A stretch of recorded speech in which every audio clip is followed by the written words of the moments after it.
আপনি ম্যানেজার? এদিকে আসেন। আপনার কাপ দইয়ে কোনোটার মেয়াদ আছে, কোনোটার মেয়াদ নাই কেন? ঢাকনাটা ফ্যাক্টরি থেকে আসার সময় ঢাকনাটা মানে পড়ে গেছে, এর জন্য ওটা বুঝলাম, এখানে যে কিছু দইয়ের মেয়াদ নাই। ওইটা সবগুলো একসাথে আছে। না, ওইটা তো সবগুলো একসাথে থাকার না, মেয়াদ তো স্পেসিফিক ভাবে। আপনি একটু দেখান তো, এই দইগুলো একটু দেখেন নিচে যেগুলো আছে।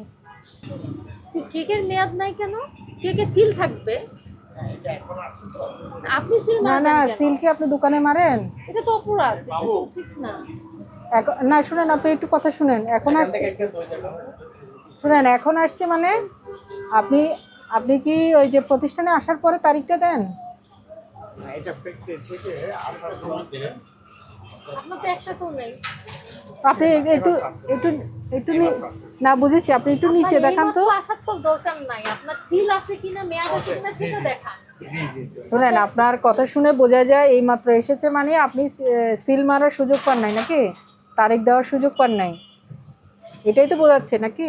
না, আসার সময় তো না, ফ্যাক্টরি থেকে নিয়ে আসে। না না, শুনেন, নিয়ম নিয়ম কি? জি, নিয়ম মানে হচ্ছে একসাথে আসে। যেখানে কেকটা তৈরি হবে সেখানেই সিল টিল দিয়ে কবে তৈরি হয়েছে, সিল টিল দিয়ে উৎপাদন মেয়াদ সবকিছু দিয়ে আপনার প্রতিষ্ঠানে আসবে, আপনি শুধু বিক্রয় করবেন। জি। আপনার এখানে তারিখ দেওয়ার অথবা মেয়াদ দেওয়ার কোনো সুযোগ নেই, বুঝতে পারছেন আপনি?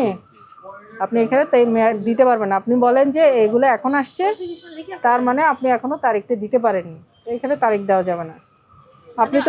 আপনি তো দুই একদিন বাড়ায়ও দিতে পারেন, দুই একদিন পরে দিতে পারেন, তাই না? এটা দেওয়ার কোনো সুযোগ নেই, এটা সুযোগ থাকে, ঠিক আছে? এই জন্য আপনি আপনার মূল্য তালিকা কই? এই যে আপনি ইফতারি আইটেম বিক্রি করছেন, ইফতারি আইটেম যে বিক্রি করছেন এটার মূল্য তালিকা থাকতে হবে তো। এটা আমদানিকারক স্টিকার আছে, সঠিক আমদানিকারক থাকলে কোনো সমস্যা নাই, কিন্তু কিটকেটটা নকল আসতেছে। আপনারা কিন্তু একটু আপনার তো দায়িত্ব আছে, তাই না? একটু নেওয়ার সময় চেক করে নেবেন অবশ্যই, ঠিক আছে? ডেরি মিল্কটাও নকল আসতেছে। এখানে তো সিল থাকে পিছন দিকে, এখানে নাই তো, এটা নাই। এটা তো আপনার এগুলোতে দিয়েছে। স্পষ্ট ভাবে একদম আমদানিকারকের সুন্দর সিল থাকে, এটা নাই। আপনি এটার কথা বলেন, যেটা নাই সেটা বলেন, যেটা আছে সেটা আমরা দেখতেই পাচ্ছি, সেটা নিয়ে আমাদের কোনো সমস্যা নেই। যেটা আছে সেটা নিয়ে কোনো রকম ইয়া নাই। এগুলো নকল আমরা করতেছি, এটা হচ্ছে সঠিক আমদানিকারক আপনার একদম স্পষ্ট ভাবে দিয়ে দেয় এই জায়গায়। সামনে আমি তো নকল বলবো না, কারণ আমদানিকারক নাই। এটা এটা এটা কি সুপারি? এটা কেজি কত রাখতেছেন? এটা এটা লাগতেছে আপনার 300 টাকা।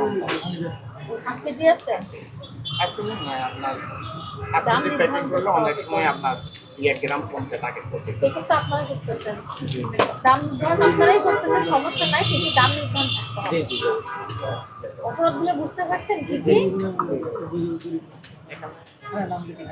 লিখেন এখানে দেখেন, আপনাকে আর একটু বলি, এখানে দেখেন এটা এমআরপিটা আরএসএ লেখা, তার মানে এটা আমাদের দেশীয় প্রোডাক্ট না, তাই না? এটা আরএসএ লেখা মূল্যটা, তাই না? তার মানে রুপি, তাহলে এটা আমাদের দেশীয় কোনো আইটেম না। দেশীয় প্রোডাক্ট না হলে অবশ্যই আমদানিকারকের সিলটা থাকতে হবে। আপনার আছে কোনো আমদানিকারকের সিলওয়ালা কোনো প্রোডাক্ট আছে? এটাতে আছে। এটা তো আপনি জানেন আমদানিকারকের।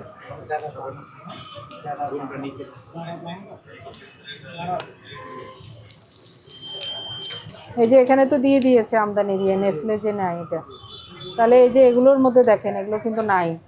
যদি না থাকে সেই প্রোডাক্টটা নকল হওয়ার সম্ভাবনা সবচেয়ে বেশি থাকে, বুঝতে পারছেন আপনি? এই জন্য যাচাই বাছাই করে অবশ্যই প্রোডাক্ট নিতে হবে। আপনি মুখস্থ আপনাকে কেউ দিল, আপনি নিয়ে আসলেন, দায়ভার কিন্তু আপনারও আছে, ঠিক আছে? প্রথমত হচ্ছে আপনার প্রোডাক্টের গায়ে উৎপাদনের তারিখ, মেয়াদ উত্তীর্ণ তারিখ এবং মূল্য না থাকায় 1 বছর কারাদণ্ড, 50,000 জরিমানার বিধান আছে, বুঝতে পারছেন?